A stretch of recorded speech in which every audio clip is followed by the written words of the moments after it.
Kekristenan itu peperangan. Menyalibkan daging. Jangan ikuti keinginan daging. Kenapa? Bahaya kalau engkau ikuti. Orang yang hidup di dalam daging tidak masuk surga. Shalom, bagaimana kabarnya? Luar biasa, karena kita punya Tuhan yang luar biasa. Iya, hari ini tema firman Tuhan adalah mengalahkan keinginan daging ya. Bagaimana kita ini hidup mengalahkan keinginan daging. Saya percaya saudara bahwa Tuhan memanggil kita ini untuk dimerdekakan, untuk diselamatkan supaya kita menang. Mari kita baca dulu ayatnya ya. Ini tema dari gereja dan ayatnya juga dari gereja, dari Galatia pasal yang kelima, ayat yang ke-24. Galatia 5 ayat 24. Firman Tuhan berkata begini, kita baca sama-sama saudara. Barang siapa menjadi milik Kristus Yesus, ia telah apa? Menyalibkan daging dengan segala hawa nafsu dan keinginannya. Barang siapa menjadi milik Kristus Yesus, ia telah menyalibkan daging dengan segala hawa nafsu dan keinginannya. Kalau baca ayat itu diulang-ulang, direnungkan sampai kita mendapatkan makna dan arti. Ayat ini berkata, barang siapa menjadi milik Kristus Yesus. Siapa yang merasa menjadi milik Kristus Yesus di sini? Ya, yang benar, ya. Benar kita menjadi milik Kristus Yesus. Ya, karena tidak semua orang Kristen itu menjadi milik Kristus. Banyak yang hanya beragama Kristen. Tapi yang menjadi milik Kristus adalah orang-orang yang menyerahkan hidupnya, bahkan di sini dikatakan menyalibkan daging dengan segala hawa nafsu dan keinginannya. Kalau saya balik ayat ini, berarti orang yang belum menyalibkan daging dengan segala hawa nafsu dan keinginannya itu bukan milik. Nah, ya baru mulai mengerti ya. Jadi jangan sembarang kalau ditanya angkat tangan siapa yang milik Kristus langsung angkat tangan. Mari kita renungkan baik-baik dulu. Ayat ini bilang barang siapa menjadi milik Kristus, ini adalah sebuah pernyataan loh. Bukan pertanyaan, tapi pernyataan. Beda ya, pernyataan atau himbauan itu berbeda. Ini pernyataan atau statement yang Alkitab tulis. Kalau pernyataan itu berarti harus mutlak seperti itu. Barang siapa menjadi milik Kristus Yesus, ia telah menyalibkan daging dengan segala hawa nafsu dan keinginannya.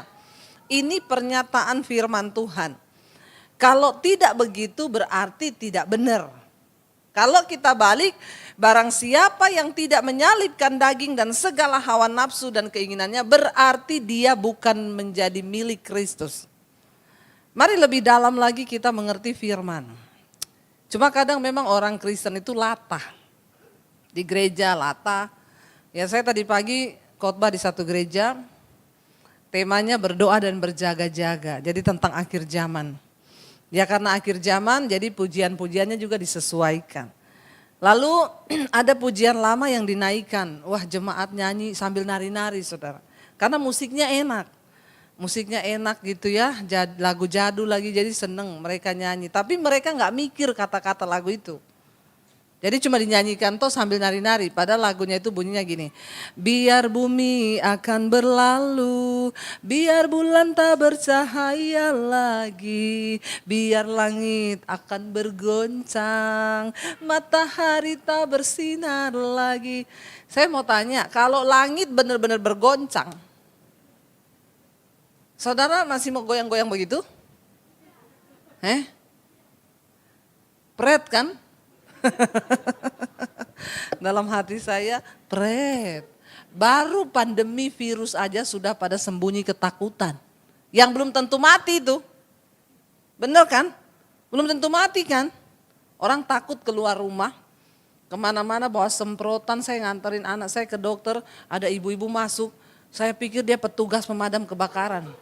Dia masuk bawa itu tabung kayak oksigen, tiba-tiba dalam ruangan. Saya bilang, Bu, kita bukan virus. Ini yang mati kitanya bukan virusnya. Ya, saking ketakutan. Mau makan piring dicelupin semua di air panas, piringnya dibilas air panas. Padahal Tuhan bilang sama murid-muridnya waktu mereka mau menginjil, kalian pergi. Kalau dikasih makan sekalipun ada racun yang ditaruh makanan itu. Kalau engkau belum saatnya mati, enggak mati. Hello?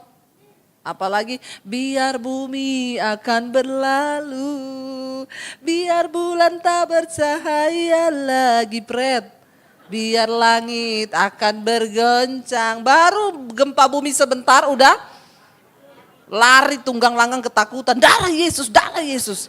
Apalagi langit bergoncang, bumi berlalu, matahari tak bersinar. Aduh, alay lebay deh kita ini ya. Saudara, ya hati-hati, itu kan sebenarnya ayat firman Tuhan tapi karena dilakukan jadi enak. Nah, dari sini saya bisa melihat orang Kristen ini kalau nyanyi main nyanyi tok. Ya tanpa diresapi. Ya enak banget kalau nyanyi. Ku berdoa Tuhan tahu, aku sakit Tuhan dengar. Aku minta Tuhan jawab, malaikat bilang pret. Kalau hidupmu gak bertobat, engkau tidak menghormati Tuhan, jangan mimpi. Tolong ya kalau nyanyi itu dipikir dulu. Saya tuh paling gak suka saudara, ya kita nih kadang-kadang menggampangkan Tuhan. Ya sampai akhirnya ada yang selingkuh diomongin istrinya, kamu kenapa selingkuh? Suaminya jawab, ini janda loh. Tuhan menyuruh kita mengasihi janda-janda. Lalu dia bilang sama istrinya, Tuhan tahu loh kenapa saya selingkuh sama dia.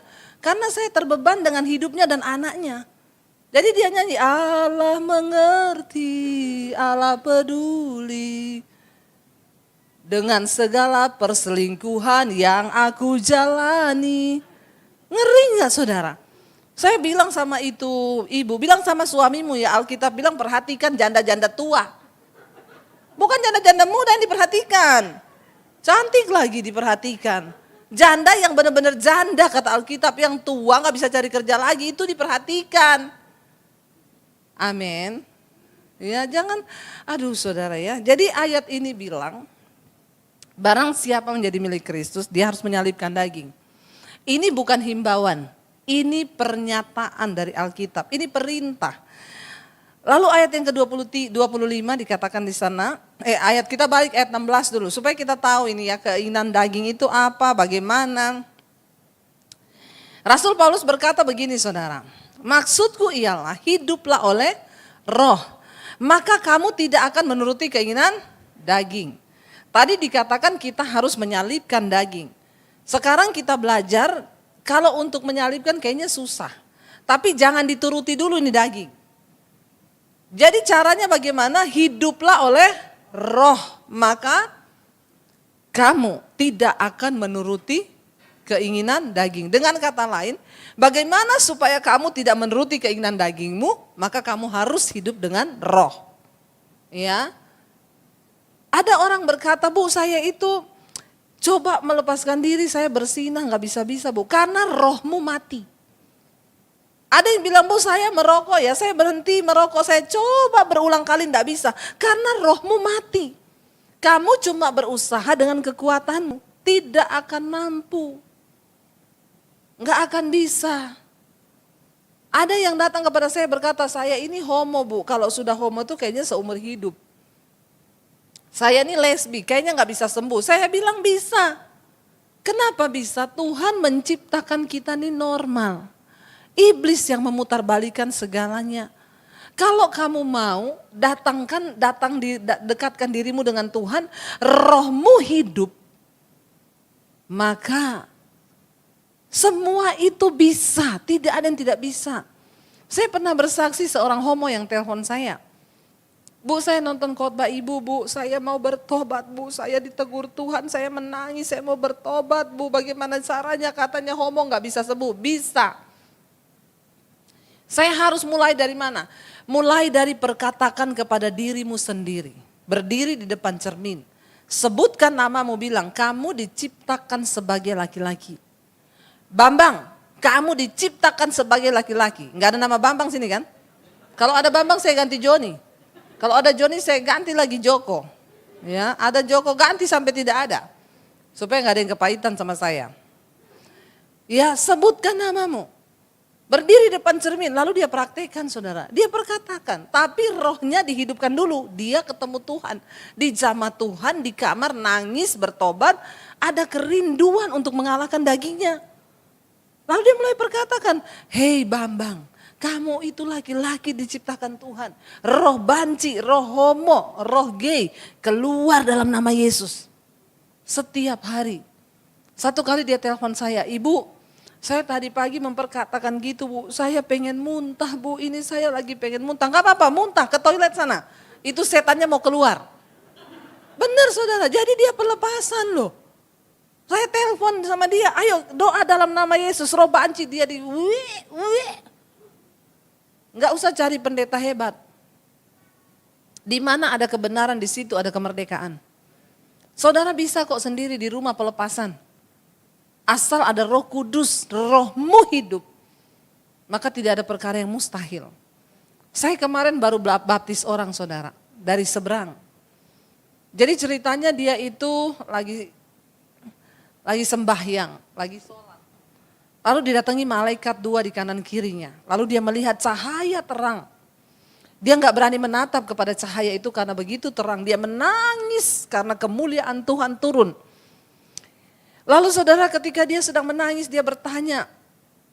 Lalu dia mendengar ada suara yang berkata, aku Yesus, akulah juru selamat yang kamu cari. Karena dia lagi mencari jalan keselamatan. Hari-hari ini begitu banyak orang yang sedang mencari jalan yang benar. Jangan sampai orang-orang dari luar sudah dijamah Tuhan dan bertobat, saudara yang Kristen tidur. Benar saudara, ya hati-hati. Jadi akhirnya saudara dia bilang dia mau cari di YouTube. Semua khotbah yang dia nonton di YouTube yang ada nomor HP-nya, dia WA, saya mau dibaptis, saya mau bertobat. Gak ada yang bales. Tapi tiap hari ada dorongan dari hatinya untuk dia baptis. Dia udah mulai baca Alkitab. Lalu dia bilang, Tuhan saya mau dibaptis, tapi siapa yang mau baptis saya? Tuhan tunjukkan hamba Tuhan yang mana, karena semua saya sudah WA gak ada yang bales. Lalu tiba-tiba channel saya muncul di iPad-nya dia. Lalu dia klik saudara, lalu dia lihat nomor teleponnya. Dia WA ke saya, dia cuma bilang gini, Bu baptis aku. Saya berapa hari yang lalu tuh bangun habis doa pagi, habis mesbah syukur, saya buka WA saya, ini kan yang masuk tuh puluhan ribu. Jadi saya bilang Tuhan, ya tunjukin orang yang benar-benar butuh dilayani. Itu yang akan saya layani. Karena puluhan ribu itu masuk banyak yang ibu saya terjebak utang online. Saya butuh uang 6 juta, ibu bisa tolong transfer ke rekening saya hari ini, pret. Itu banyak banget saudara. Nah itu saya kaget waktu pertama kali saya buka, saya baca langsung Bu, ibu saya baptis saya. Wah ini berarti serius. Jadi saya balas, kamu kenapa mau dibaptis? Gerejamu di mana? Saya tidak punya gereja Bu. Dia bilang saya sholat. Oh ya kalau gitu kamu mau dibaptis karena bertobat? Iya Bu. Kalau gitu kirim KTP-mu ya. Saya nggak mau layani orang yang bercanda-bercanda. Ya, lalu akhirnya dia kirim KTP-nya saudara dan ternyata dia orang yang cukup terkenal. Lalu saya telepon dan akhirnya yang ngobrol dia nangis saudara, benar-benar mengalami Tuhan secara pribadi. Akhirnya dia benar-benar mengejar, mendesak dan kemarin sudah dibaptis. Tuhan luar biasa. Tadi dia ikut ibadah di Plaza Indonesia yang jam 1. Saya melihat, lalu yang luar biasa yang mau saya saksikan. Dia itu merokok saudara. Perempuan tapi merokok. Waktu dia dengar khotbah saya, dia dijamah Tuhan. Di sana saya katakan ya berhenti merokok, yang merokok bertobat. Tubuhmu itu bait Allah, bait Roh Kudus. Kalau engkau terus-terusan hidup begitu, Roh Kudus tuh bisa meninggalkan engkau karena gak betah. Dia takut loh, dia nangis. Tuhan, saya mau bertobat, saya mau lepas rokok, Tuhan tolong beri saya kekuatan. Hari itu juga lepas rokok sampai hari ini. Itu kan secara otak manusia gak mungkin kan. Orang yang sudah belasan tahun terikat rokok, bahkan dari dulu mamanya suruh lepas nggak bisa lepas. Tiba-tiba saat rohnya dihidupkan, dia cuma berdoa minta langsung lepas, sampai orang bingung, mamanya aja bingung. Kamu kenapa berhenti rokok sekarang? Kok bisa tiba-tiba berhenti? Dia bilang karena Tuhan. Enggak ada yang mustahil saudara. Asal hiduplah oleh roh. Ya, hidup supaya kamu tidak mengikuti, menuruti keinginan dagingmu. Sekarang ayat yang ke-20, ayat yang ke-17. Sebab keinginan daging itu berlawanan dengan keinginan roh, dan keinginan roh berlawanan dengan keinginan daging. Karena keduanya bertentangan, sehingga kamu setiap kali tidak melakukan apa yang kamu kehendaki. Saya yakin kita semua ini tahu kebenaran, kita semua ini tahu mana yang baik, mana yang tidak. Karena manusia diciptakan dengan akal budi. Dan hukum-hukum Tuhan ditaruh di dalam hati manusia. Jadi sebenarnya saudara nggak usah dengar saya khotbah, saudara tahu berzina itu dosa. Saudara tahu ini tuh salah, ini nih baik, ini nih benar, ini salah, saudara tahu. Tapi setiap kali kita ingin melakukan yang baik, selalu kadang yang jahat kan yang kita buat. Kenapa? Karena ada dua keinginan yang saling bertentangan. Ya, roh itu penurut tapi memang daging ini lemah. Jadi saudara di sini dikatakan makanya kita setiap kali tidak melakukan apa yang kita mau. Padahal kita mau nih rumah tangga aman-aman aja, saya nggak mau berantem. Tiba-tiba terjadi ribut. Kenapa? Karena ada keinginan daging yang berontak nih dalam diri kita. Nah sekarang ayat 18 berkata apa? Ya, akan tetapi jikalau kamu memberi dirimu dipimpin oleh roh, maka kamu tidak akan hidup di bawah hukum Taurat. Ayat 19. Perbuatan daging telah nyata, yaitu apa baca? Percabulan, lalu kecemaran, hawa nafsu. Percabulan, kecemaran ini bukan setan, ini daging.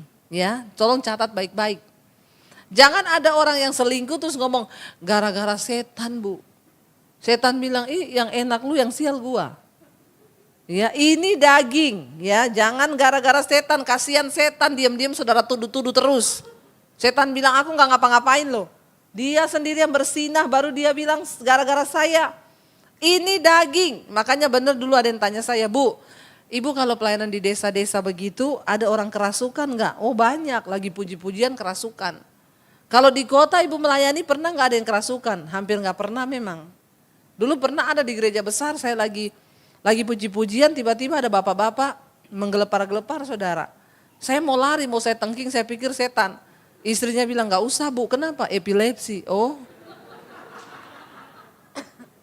udah saya pikir setan saudara, udah mau saya tengking. Ternyata epilepsi. Bisa tolong bawain air saya? Iya. Upahmu besar di sorga. Iya. Hari ini saya sudah khotbah yang keempat ya. Terima kasih ya Pak, Tuhan berkati Pak. Jadi saudara ya, tidak pernah memang di Jakarta, di kota-kota besar itu ada yang kerasukan, itu jarang. Lalu ada yang tanya sama saya, kenapa Bu? Acara ini disponsori oleh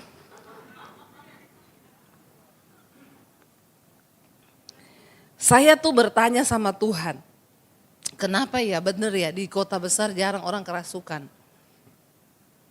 Tuhan itu kasih saya hikmat, jawab orang itu gini, iya kamu tahu gak kenapa di kota besar udah gak ada orang kerasukan. Karena di kota besar itu di gereja setan sudah tidak bekerja di sini. Setan cuma kontrol. Setan bilang kita gak usah ganggu mereka, kenapa? Dagingnya aja udah gede. Jadi kita kontrol aja, lancar coy, lancar. Biarin aja mereka ke gereja, yang penting hidupnya gak berubah. Yang penting dagingnya itu tetap kuat. Gak apa-apa, mau ke gereja juga sehari 10 kali biar. Mau pelayanan biar, mau main musik biar, mau singers, worship leader biar, mau pendeta biar. Yang penting dagingnya tetap gede, gak usah kita ganggu. Jadi setan di sini cuma kontrol. Lihat, si ini datang nggak datang, biarin aja. Kenapa? Karena daging itu telah nyata. Ini bukan setan, yaitu apa? Percabulan. Orang yang hidup dalam percabulan, kenajisan, jadi pelakor. Hati-hati saudara, perselingkuhan itu semua masuk dalam percabulan dan kecemaran. Engkau yang hidup melakukan semua hal itu, engkau tidak berkenan di hadapan Tuhan. Semua ibadahmu tidak diperhitungkan, malah engkau menginjak-injak ya pengorbanan Tuhan yang sudah diberikan bagi saudara dan saya. Jadi dikatakan di situ itu percabulan. Makanya jangan lagi ditambah-tambah roh percabulan yang tiap hari nonton film porno. Bukan berarti saudara sudah menikah, saudara boleh melihat film porno. Itu sama saja dengan engkau memberi roh percabulan berkembang di otakmu. Dia masuk merasuki hidupmu, tinggal tunggu aja kapan engkau jatuh.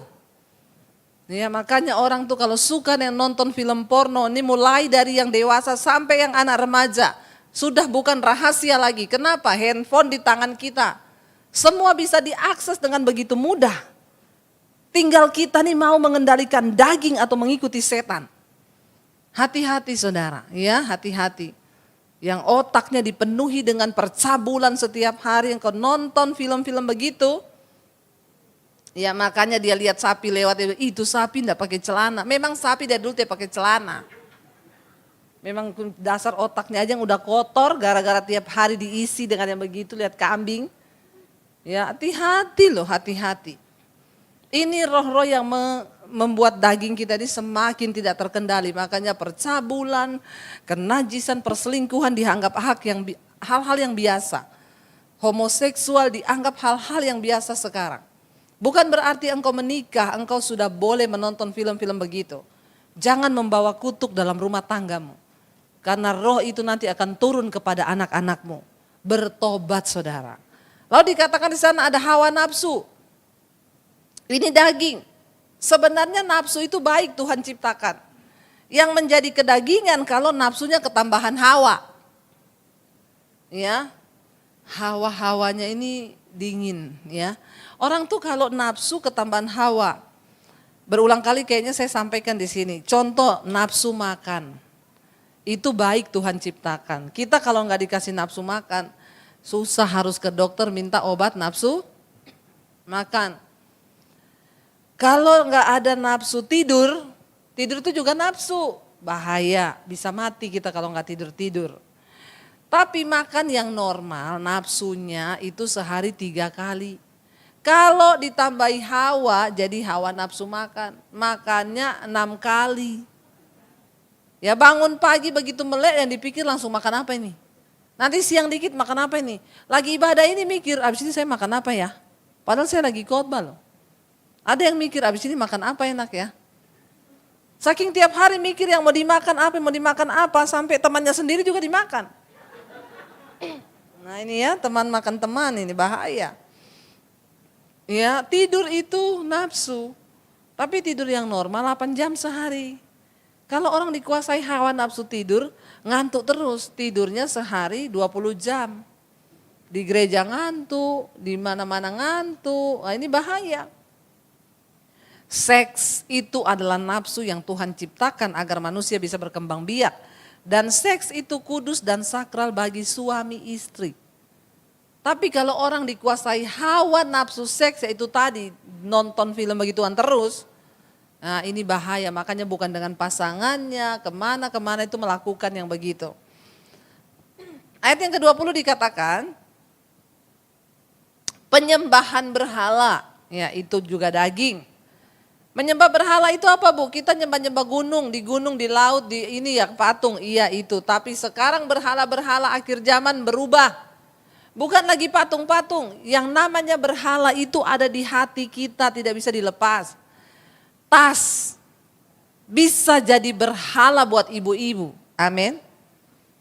Kalau engkau punya keinginan harus brand, harus beli, pokoknya aku tiap minggu harus tas baru, tiap bulan harus ini itu berhala.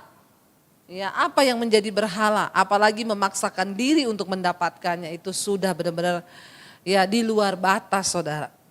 Lalu sihir. Ya, sihir ini adalah keinginan daging. Hati-hati, sekarang bapak-bapak banyak yang jatuh dalam perselingkuhan karena sihir guna-guna. Saya banyak melayani ibu-ibu sekarang suaminya selingkuh. Awalnya ditawari saham. Ada yang nelpon mau saham gini.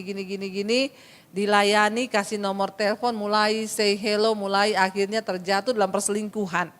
Sampai ada seorang ibu yang nelpon kepada saya, Bu suami saya kayaknya kena guna-guna.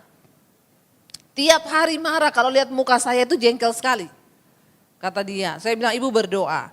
Ibu doa puasa, ibu doa peperangan. Dia doa puasa.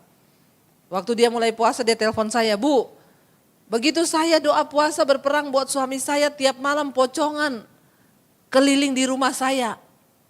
Jadi rumahnya itu kaca semua, pocongnya lompat-lompat di taman. Itu bukan saya saja yang lihat, ibu, sopir lihat, pembantu lihat, babysitter lihat. Enggak apa-apa Bu, suruh dia ronda sekalian. Enggak apa-apa, ibu enggak usah takut. Ya itu cuma setan-setan kerucuk-kerucuk punya itu. Ya. Terus Bu, terus berdoa. Besoknya dia telepon, Bu, pocongnya masuk rumah. Enggak apa-apa. Yang penting ibu jangan takut. Dia tuh enggak bisa buat apa-apa. Itu cuma roh jahat saja. Tapi dia enggak mampu menembus alam nyata, biarin aja. Besoknya lagi telepon, ibu dia masuk ke kamar saya. Enggak apa-apa, jangan takut. Iya Bu. Habis itu terakhir ibu dia berdiri di samping saya. Tapi dia enggak ngapa-ngapain ibu kan, enggak. Kalau ibu takut dia senang. Tapi kalau ibu dia takut ntar juga dia hilang sendiri Bu. Setan itu cuma mau membuat kita takut. Karena roh ketakutan itu tidak berasal dari Allah. Tapi dari iblis. Makanya kalau saudara mengizinkan roh ketakutan masuk dalam dirimu, engkau membiarkan iblis masuk di dalam hidupmu. Jangan takut. Makanya Yesus berkata, jangan takut, jangan takut, jangan takut. Yang penakut-penakut setan ini bertobat. Ya takut gelap, takut malam, merinding, hati-hati saudara. Akhirnya dia doa-doa, satu kali jam 3 pagi suaminya pulang. Suaminya gak pernah pulang, kalau pulang pagi terus. Jam 6, jam 7. Lalu saat itu pulang jam 3 pagi gedor-gedor rumah saudara. Lari langsung masuk ke kamar istrinya nangis. Kamu tadi berdoa buat saya ya, kenapa? Saya tadi bangun, saya lihat perempuan itu kayak nenek-nenek lampir di samping saya. Jadi Tuhan bukakan saudara. Dia bilang tolong doakan saya, ini HP saya kamu yang pegang. Pokoknya kalau dia mau telepon kamu yang angkat, saya gak mau lagi. Lalu istrinya disuruh Tuhan untuk periksa barang-barang suaminya, diperiksa ternyata di dalam ballpoint kecil ada keris kecil dimasukkan. Ini sihir. Apalagi bapak-bapak kalau tidak sungguh-sungguh bertobat, ada celah yang terbuka, maka iblis bisa masuk. Makanya bapak-bapak, istrimu itu adalah penolongmu. Handphone enggak usah dikasih password, amin. Bapak-bapak enggak ada yang amin. Bilang amin. Aminnya nggak usah terpaksa gitu. Amin tapi sambil amin. Ya. Supaya kita ini saling menjaga. Supaya kita ini saling menguatkan. Akhirnya suaminya lepas saudara. Ada sihir. Lalu perseteruan itu daging. Perselisihan. Kalau tiap hari dalam rumah tanggamu adanya ribut-ribut terus berarti dagingmu mulai gede. Ini diingat ya.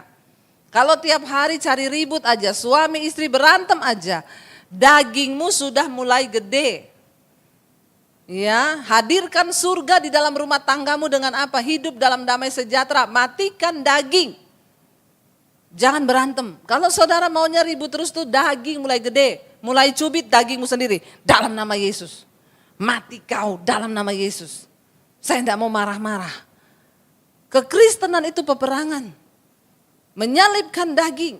Jangan ikuti keinginan daging. Kenapa? Bahaya kalau engkau ikuti kepentingan diri, roh pemecah, persaudaraan. Itu semua ada dalam daging kita ini.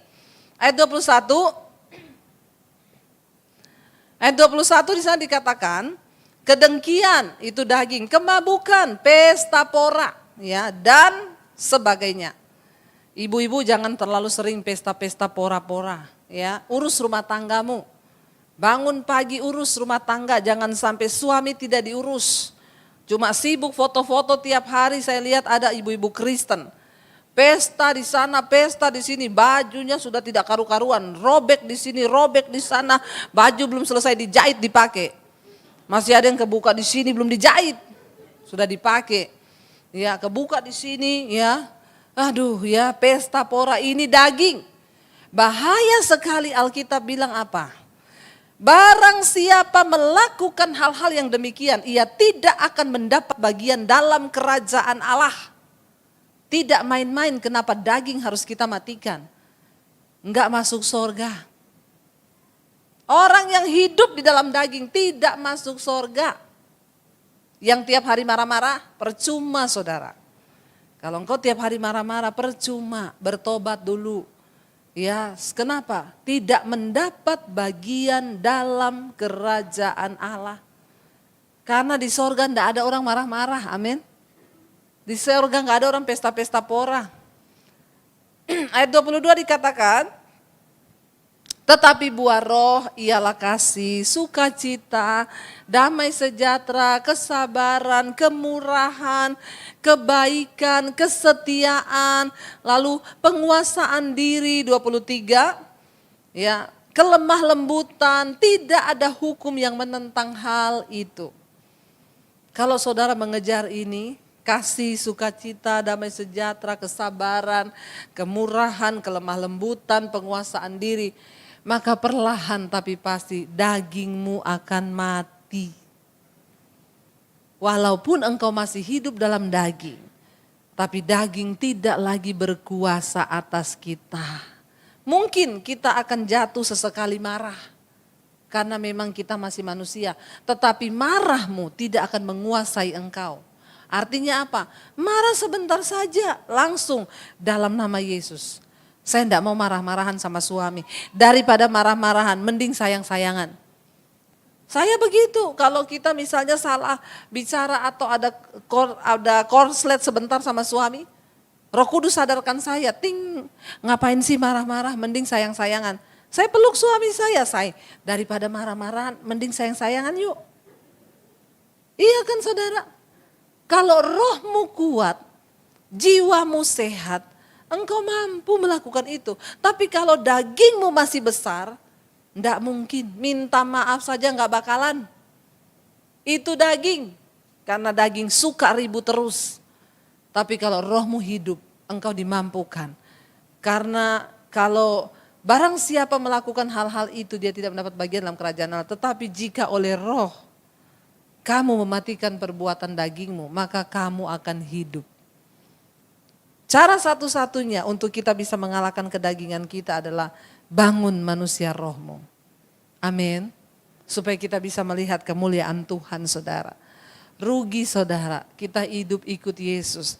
Tapi kita tidak mengalami Tuhan, itu rugi. Apalagi di hari-hari ini kita sudah melihat di hari-hari yang terakhir. Mari kita semakin berjaga-jaga. Dimulai dari rumah tangga lebih dahulu, hiduplah damai bersama.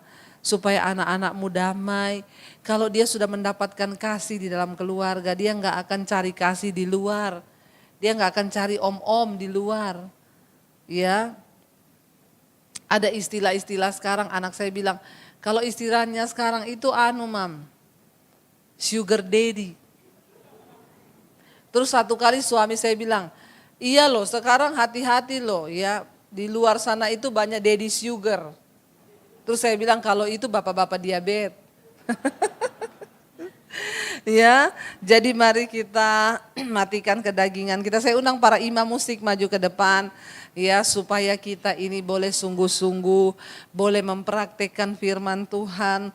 Roh kita dikuatkan, daging kita semakin dimatikan ya. Kita mau bilang kepada diri kita hari ini, ku telah mati dan aku mau tinggalkan segala hidupku yang lama ya, karena itu semua sia-sia, tidak berarti lagi sekarang saudara.